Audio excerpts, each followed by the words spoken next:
get out of here. Rush hour traffic coming from the left of me. I'm trying to get going.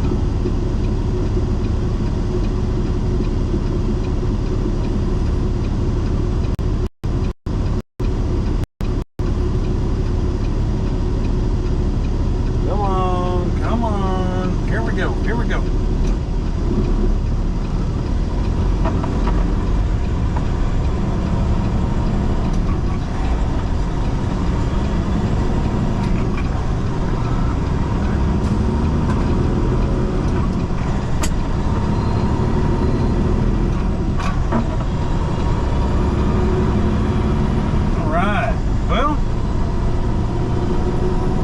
Westbound and down, all emptied out down here in St. Louis, East St. Louis for that matter.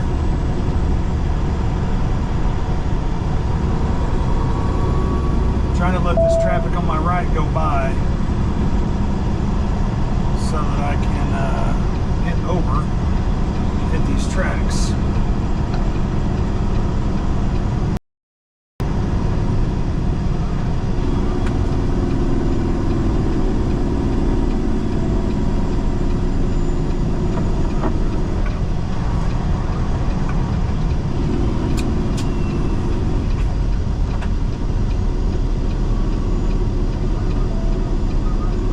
Pretty sure everything's set up correctly. The my camera's acting a little goofy. I don't know that it's charging. It asked me if I wanted to do an update when I started up the live stream, and I told it no. And I do know that the last time GoPro had an update, it wouldn't let you like charge your camera while you were live streaming. Super weird. So we'll see how that goes. We will see how that goes. GPS is telling me I got a delay on this route, but it's rush hour. What are you going to do? Of course there's going to be a delay, right? I'll turn this air conditioner off for a minute. Try to get it to thaw out. I've been sitting there stopped for, gosh, almost 3 hours. I didn't haul anything out of there, buddy. Hauling butane in. We're not loaded coming out of there. We are loaded going in there.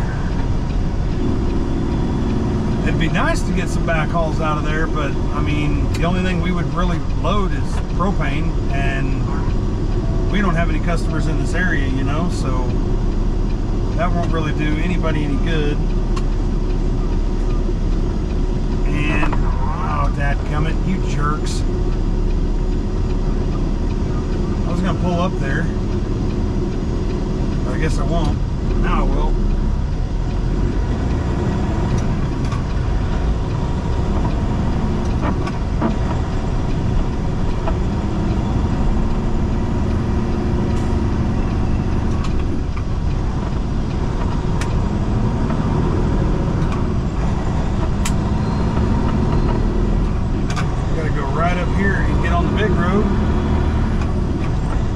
Left lane, but I was trying to use the right lane for the railroad tracks. I just looked over my left shoulder and there's a fuel truck sitting in the left lane, so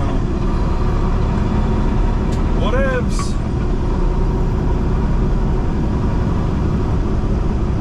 Yeah, for sure, stretching our legs for sure. It's definitely a hike compared to, you know, what we're used to doing out here. We're used to, you know, what, 100 mile, 200 mile, maybe loads. I mean, gosh, there's loads that I haul that are 7 miles. I think that's the shortest, one of the shortest loads I've hauled here is 7 miles.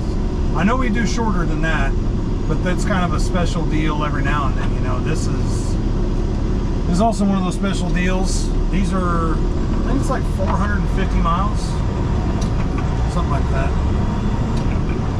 It's right at 7 hours from rack to rack, so you can't make a full turn in a day. You know, you can do 7 and 4. So I started my day in near like Odessa, Missouri,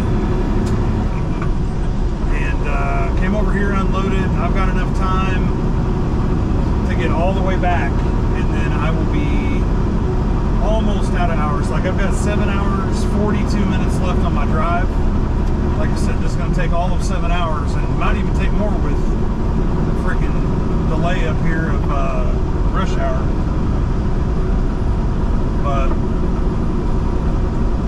yeah, turning towards St. Louis, we're going to see what we're in store for right here. Not too bad right here. Not too bad right here. We'll get deeper off in here and find out what's happening. There's the arch.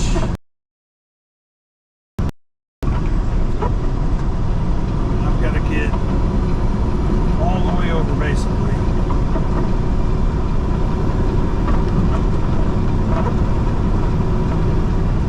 Get out of my way.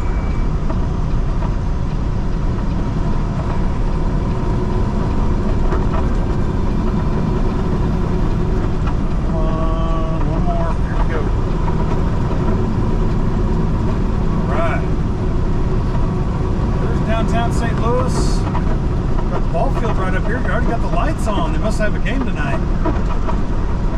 I know this past weekend they were playing the Pittsburgh Pirates. I had to take a restart up here over the weekend. That video will be out the next couple days. Probably Thursday. I'll put that video out. Yeah, Busch Stadium. Got the lights on. Must have a home game tonight. I wanted to go. Man, the weather was not cooperating. Not cooperating at all. Yep, Holland butane up here. Scott.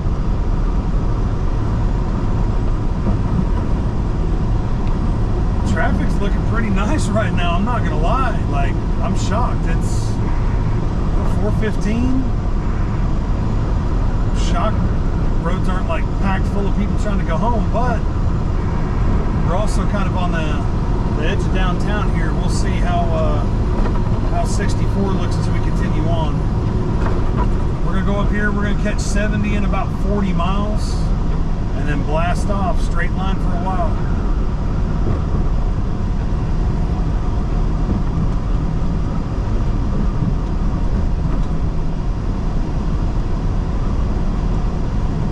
Cody, if you're still watching, just an FYI, we'll talk later. We'll talk later. Keep my eyes on the road and my attention on the road here. Look at the traffic coming at us. It's busy. Like, when I came in this afternoon to unload, I came into a road very similar to what I'm driving on right now, empty. And the outgoing road at 1 in the afternoon looked like that road over there, which is shocking to me that for some reason everybody was leaving at 1 p.m. and now everybody's coming back at 4. So I don't know what they do here in Missouri, but it's backwards. It is backwards.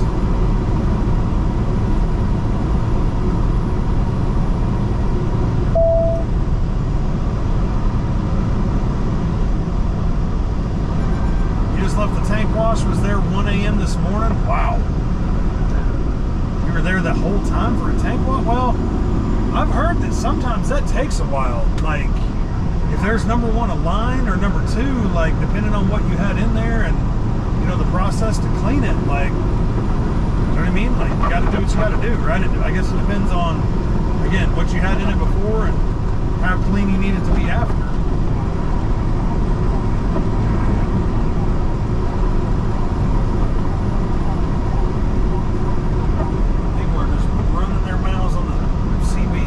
Squelch up. That way we only hear what we need to hear. Because that is something that, like, running I-35 between Kansas all through Oklahoma, I mean, your CB is necessary, but I don't know. Like, you can kind of make do just with talking to coworkers or whatever, but there's not very many people that talk on the radio on 35, honestly. Like, that's the deal. On 70, there's a lot more truck traffic and a lot more people use their radios for good. And another good thing, like, we're far enough away from Texas up here, we don't get all that hash and trash and just all the BS motor mouths running their head nonstop, round the clock, you know? So my GPS is saying there's a slowdown at a quarter of a mile. Look at all these people hitting the brakes. It's a 4-minute delay. I'm gonna grab one lane over. They're slamming on them.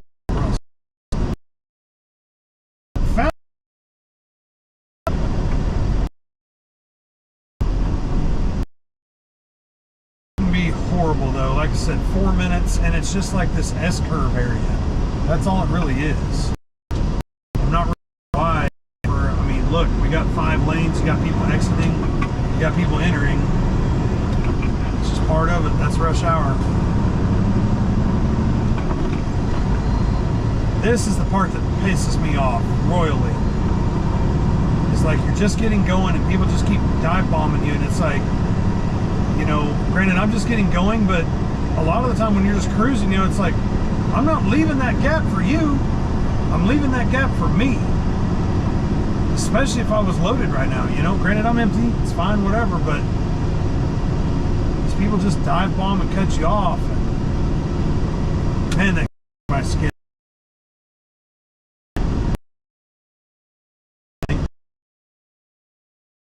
Wed the trucker, hey. How you been? How's life?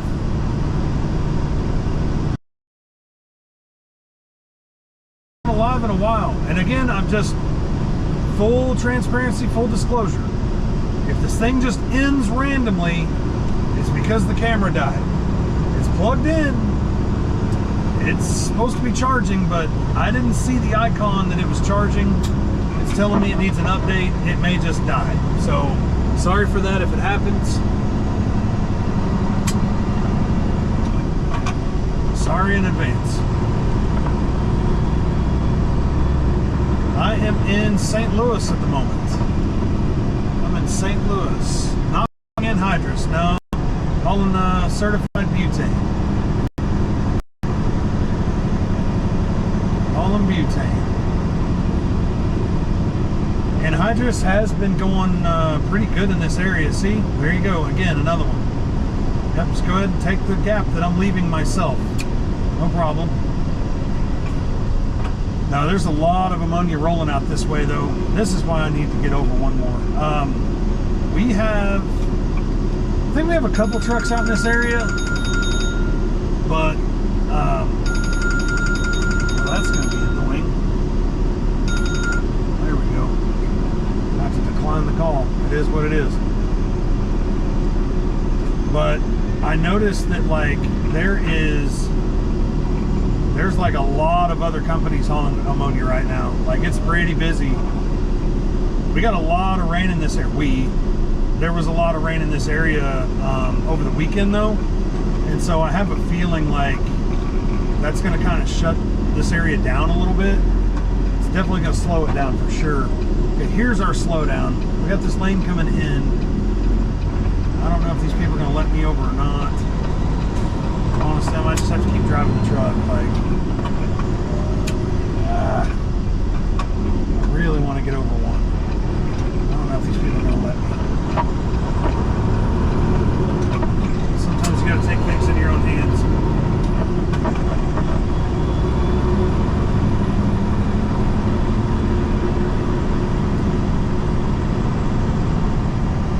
I worked at a place. It was my first CDL job, as a matter of fact. I got my CDL while I was running a tow truck. I was a tow truck operator for a couple of years, and you know, the boss man over there said, you know, if you get your CDL, we'll increase your percentage of pay because, you know, you can haul heavier stuff. Great. Go through the whole process, which, I mean, at the time, most of you guys that are old school know it was a pretty simple deal. Like, I remember paying, I want to say back then, when I got my CDL, it was like, something tells me it's like $100. I'd have to confirm that with my wife, but I paid like $100. It might have been $300 anyway, to this little outfit that was in the same parking lot as the DMV there in Tulsa, Oklahoma. And at the time, they only did CDL testing at one location. And so the place that I went to, for 8 hours, you came in there on a Saturday, and they kind of went over some videos with you and just kind of what to expect on the driving test. And part of that fee, you got to drive their truck and trailer. And it was no more than just a single screw truck with a manual 6-speed transmission with a clutch that you used like a car. So kind of imagine driving like a 1-ton dually, but it was a quote-unquote semi-truck, had air brakes, had all the stuff, and a 28-foot pup trailer. Like, that's what I took my Class A in. And, you know, they ask you, like, is this similar to what you're going to be driving every day? And of course, at the time, I'm driving a tow truck, and so I was like, yeah, absolutely. I mean, I'm driving a tow truck, very similar to this kind of truck. I'm going to pull, you know, stuff behind it. You know, depending, it might have air run to it for air brakes. But brakes, so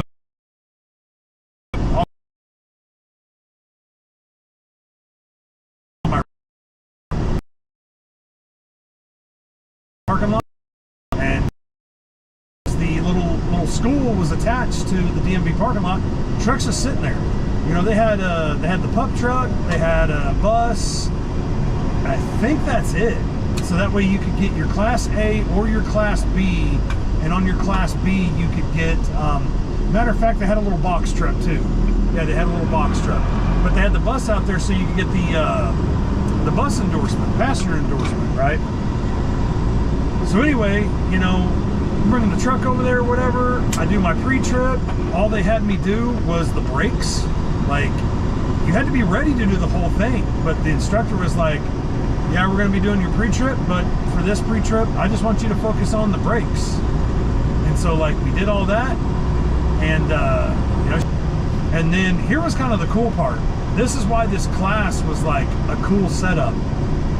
She was like, okay, we're going to go on your drive test now. That day that I paid that $200 or $300 and I was there for 8 hours, you got to drive the truck. And they took you on the route that you drive the test on. So needless to say, like, you kind of got a leg up on what was going on.